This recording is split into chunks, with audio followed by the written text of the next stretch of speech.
Assalamualaikum warahmatullahi wabarakatuh. Halo semuanya. Kenalkan, nama saya Sri Trisnaning Tias dengan NIM akhir 201 dengan teman saya Stefani Natasha dengan NIM akhir 228 dari kelas filsafat 04 Manajemen UPN Veteran Jakarta. Oke, jadi hari ini kita akan membahas tentang 3 topik penting, yaitu manfaat kuliah filsafat ilmu dan logika, kemudian kelebihan berpikir ilmiah, dan yang terakhir kita akan memberikan implementasi dari mata kuliah ini lewat proyek yang telah kami kerjakan. Kalau gitu, mari kita mulai. Oke, jadi menurut saya mata kuliah filsafat ilmu dan logika ini sangat penting ya dalam kehidupan sehari-hari dan banyak sekali manfaat. Nah, yang pertama itu filsafat tentunya itu membantu kita untuk berpikir kritis dan reflektif. Lewat mata kuliah ini kita belajar untuk menganalisis berbagai argumen yang ada lewat asumsi-asumsi di kehidupan sehari-hari. Nah, kalau menurut Stefani sendiri gimana sih? Dengan belajar ilmu filsafat dan logika, pola pikir kita akan terbentuk secara sistematis dan struktur.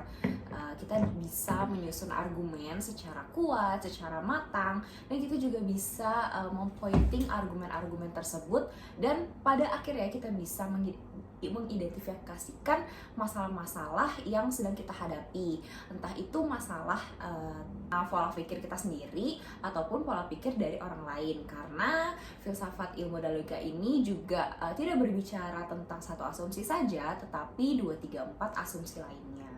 Gitu sih. Setuju.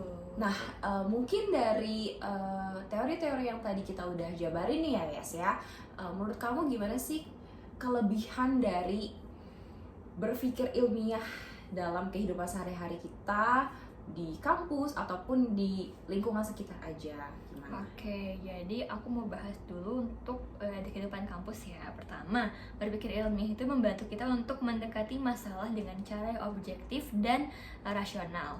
Sebagai mahasiswa tentunya kita kan meneliti banyak hal ya di kampus. Nah, lewat berpikir secara ilmiah ini kita itu bisa mengevaluasi penelitian yang kita punya, terus juga mengolah data-data dengan kritis. Selain itu kita juga bisa mencari bukti yang mendukung apakah hipotesis yang kita punya itu berkaitan dengan penelitian yang kita lakukan. Oke, mungkin secara nggak langsung kita tuh memang dipaksa ya untuk terus belajar, untuk terus berkembang. Kita dipaksa untuk mencari kebenaran dari suatu permasalahan itu. Kita harus menggali suatu informasi dari dunia luar. Kita harus beradaptasi dengan hal-hal yang mungkin kita nggak setuju dengan hal tersebut, yang nantinya bisa menumbuhkan rasa tidak gampang percaya oleh mitos atau hoax yang tersebar di luar sana ya. Bener banget.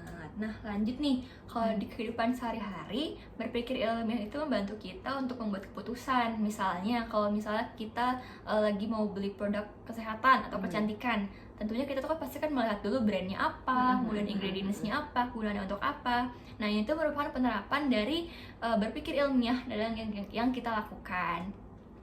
Jadi kita tidak hanya asal membeli barang lewat iklan ataupun pendapat orang lain gitu. Oke, setuju banget. Mungkin ya sebagai penutup kita bisa memberikan contoh implementasi ilmu ini di lain hal, yaitu project kita sendiri yang sudah pernah kita buat. Betul. Dalam bentuk poster dan video. Jadi dalam bentuk poster dan video ini kita menuangkan sisi lain dari bisnis online dan jasa ekspedisi.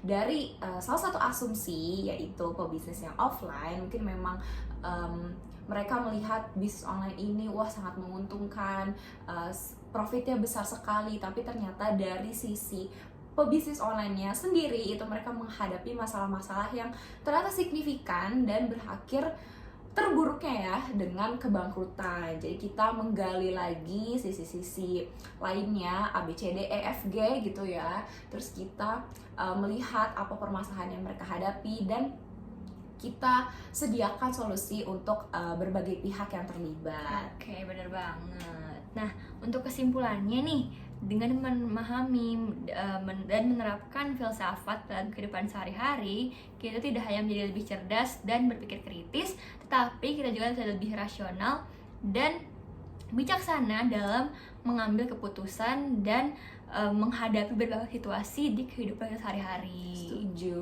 Oke, jadi seperti itu video kita hari ini. Kurang lebihnya mohon maaf. Wassalamualaikum warahmatullahi wabarakatuh.